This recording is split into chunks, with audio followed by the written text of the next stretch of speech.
दक्ष football खेलाड़ी तैयारी करिबार आग्रह तांको नहीं आसी राज्यर उपांत कोटपाड़ अंचल को फुटबॉल कोच निरंजन पात्र यही प्रयास करिसेंती। ग्रीष्म छुट्टी रे आसी कोटपाड़ स्पोर्टिंग क्लब सहयोग रे प्राय 60 रु ऊर्ध्व 14 रु 25 वर्ष बयसर पिला को देउछंती मागणा फुटबॉल कोचिंग।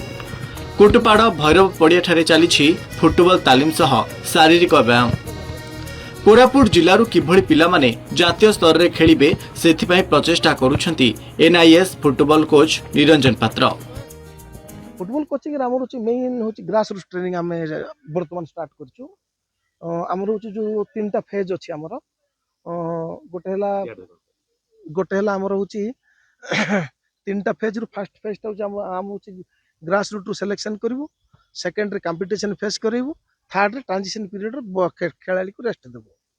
ए सब तीनटा भितर वर्तमान हमर चली छि ग्रास रूट टैलेंट आईडी एते ना कि तीनटा कैटेगरी बनैछु। गोटे होची अंडर 17, अंडर 14 आ गोटे सीनियर कैटेगरी। सीनियर कैटेगरी पिला जो मन की मैच खेलुचंती माने टूर्नामेंट खेलुचंती हमर डिस्ट्रिक्ट खेलुचंती आ किछि पिला अंडर 14 रे वर्तमान सीएम ट्रॉफी खेलले, सीएम ट्रॉफी रे भलो प्रदर्शन करी गोटे पिला फीफा एकेडमी भुवनेश्वर रे पाइछि आ गोटे जण स्पोर्ट्स हॉस्टल रे मते पाइचंती। गुडाई पिला पाइबे स्पोर्ट्स हॉस्टल रे आ आगु को मते सेमानु देखकरी नेक्स्ट जो जनरेशन पिला जिबे आगु नहीं निजे देखुथुलु सिखुथुलु खाली निजे निजे प्रैक्टिस करथुलु। एबे केनते सुविधा मिलजे? एबे निरंजन सर आसी कर हमको प्रैक्टिस करछथि, सब ट्रेनिंग देउछथि। कोन सुविधा होचले भलो कोन? हां सब सुविधा, सब खेलिबा शूट सब प्रैक्टिस सब जगह शूट कोन सिखौछन सब मैच जेतकी एलाउ एबो सब भल लागछि।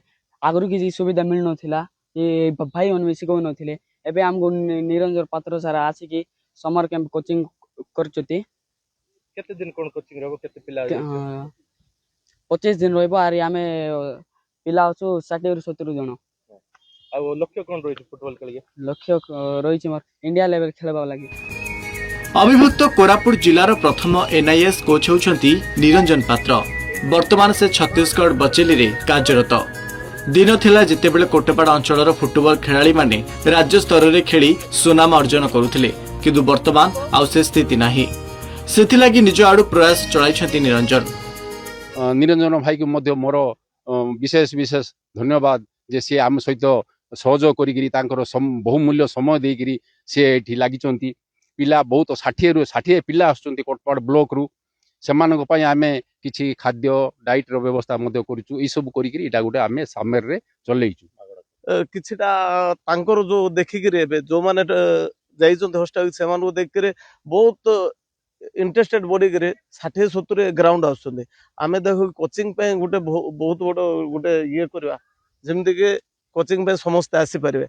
से समय हमर निरंजन भाईना छुट्टी रे आसंते तांको रिक्वेस्ट को के भाईना तमे गुटे कैंप करो, आमे सब जाका अरेंजमेंट करू। कोर्स 25 दिनिया कोर्सटा एठी कोटपाड़ जो स्पोर्टिंग क्लब अछि ताइर जो समस्त सदस्य एवं विशेष करी से निरंजन पात्र महोदय अछंती। हाँ सेठी मध्य मते वर्तमान माने अध्यक्ष दायित्व रे रखिछंती अछि। मो सेही परिप्रेक्षी रे ए अंचलर युवपीढ़ी को फुटबॉल खिलाड़ी हो कि अन्य जो खेल प्रेमी भाई मान को भौणी मान को आगु नेबा पई गोटे पदक्षेप नियार पदक्षेप परिचय।